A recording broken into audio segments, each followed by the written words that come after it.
Yo les potes, c'est Spanox, j'espère que vous allez bien. On se retrouve aujourd'hui pour une nouvelle vidéo, concernant les footballeurs belges. Et oui, en effet, il y a pas mal de Belges dans ma communauté. Je me suis dit pourquoi pas faire une vidéo autour de ce pays concernera les footballeurs qui auraient pu jouer pour une autre nation que la Belgique. D'ailleurs, les Belges de ma communauté, n'hésitez pas à vous manifester dans les commentaires. Et on est parti avec le sujet de la vidéo. Let's go!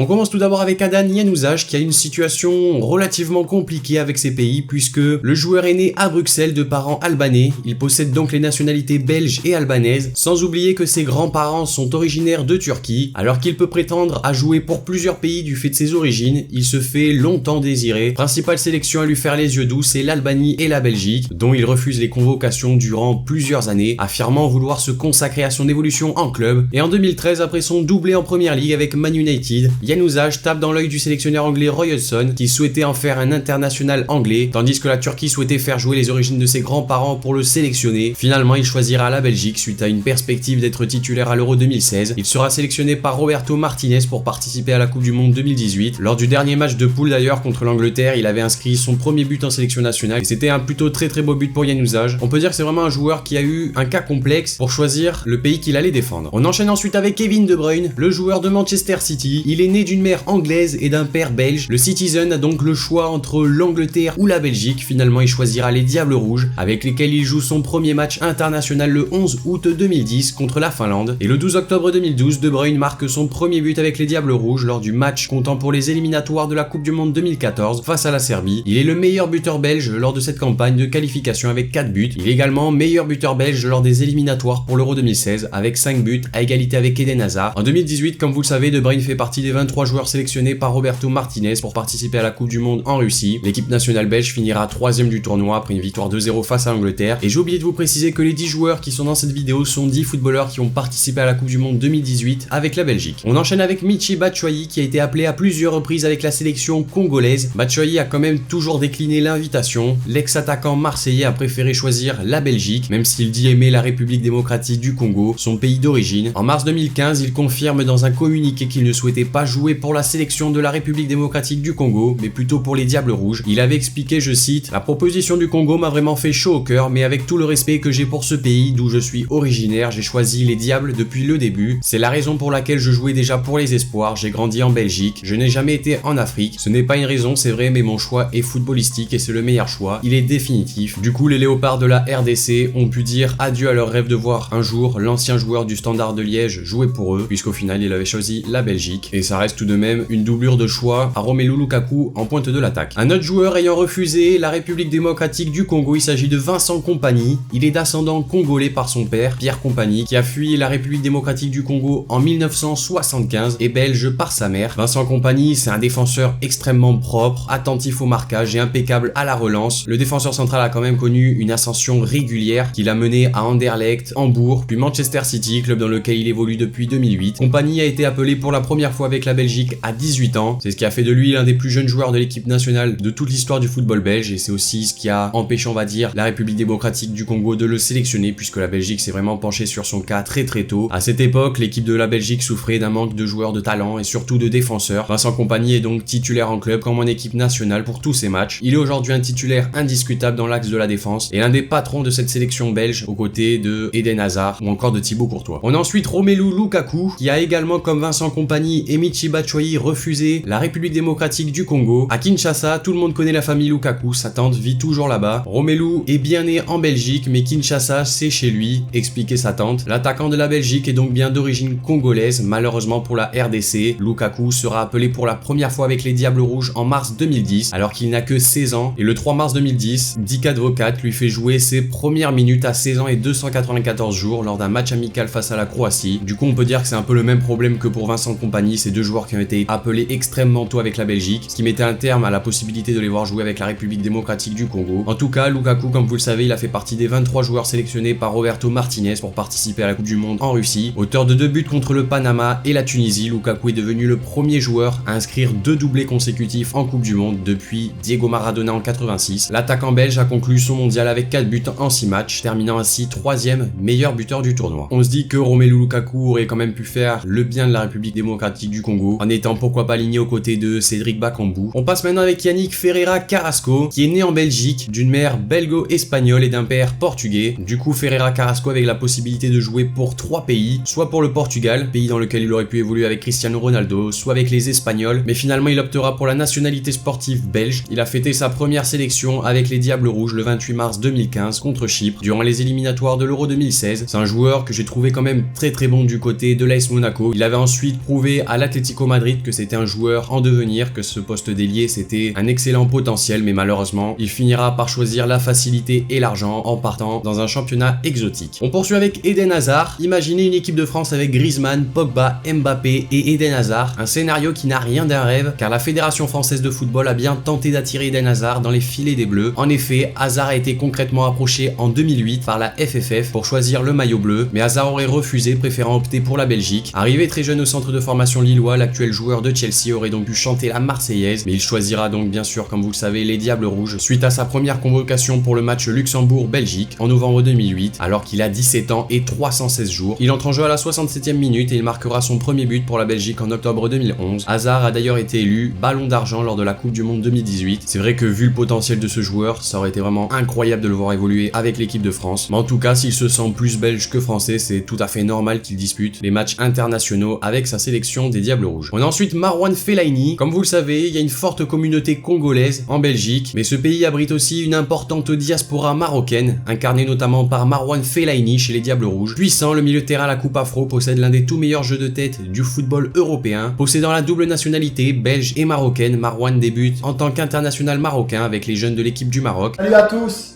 Pour ces commémorations des 50 ans d'immigration marocaine, je pense surtout à mes parents qui sont arrivés en Belgique dans les années 70. La Belgique les a accueillis, ils ont travaillé et fondé une famille ici. Je suis très fier de faire partie de cette communauté marocaine. Ce sont mes racines et ma culture.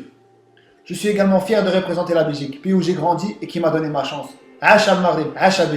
Âgé seulement de 18 ans, il est convoqué pour rejoindre les Lions de l'Atlas et après quelques tests lors des entraînements en sélection, l'entraîneur décidera de recaler le joueur, considérant que le profil de Marouane Fellaini ne correspondait pas du tout à l'équipe nationale du Maroc. Mécontent de la façon dont il est traité, Marouane Fellaini décidera de tourner définitivement le dos au Maroc en optant pour une carrière internationale avec les Diables Rouges. Il rejoindra ensuite les espoirs de la Belgique et sera sélectionné en équipe première pour la première fois en février 2007. C'est un joueur au milieu de terrain extrêmement costaud qui peut faire des différences défensivement et des fois ses apports offensifs peuvent faire très mal à l'adversaire. Après Fellaini, on a Nasser Chadli. C'est un joueur qui est extrêmement mal vu au Maroc. Il est considéré comme l'homme qui a dit non à la sélection marocaine, non à ses racines. L'ex-milieu de terrain de Tottenham a opté pour la Belgique, le pays où il est né. Le natif de Liège a tranché et il s'expliquait en affirmant que le projet sportif proposé par la Belgique était tout simplement plus séduisant que celui des Lions de l'Atlas. Il raconte: cela faisait plusieurs mois que je réfléchissais sur mon avenir et la sélection pour laquelle j'allais évoluer. Il y a eu des moments avec beaucoup de pression. Je me sens bien en Belgique et le projet des Diables m'intéresse plus. D'ailleurs, pour ça, les supporters marocains n'ont pas hésité à l'insulter suite à cette décision, ce qui l'a affecté, et il a expliqué: j'ai été déçu de la réaction des supporters marocains, je dois faire des choix. L'équipe du Maroc est une bonne équipe, et le Maroc reste un pays que j'aime beaucoup, mais j'ai grandi en Belgique et je me sens belge, ce qui mettait un terme à la possibilité de voir Nasser Chadli évoluer, notamment aux côtés de Mehdi Benassia ou encore de Nordine Amrabat. Très fier d'être sélectionné, j'ai fait le choix du cœur et je suis content de l'avoir fait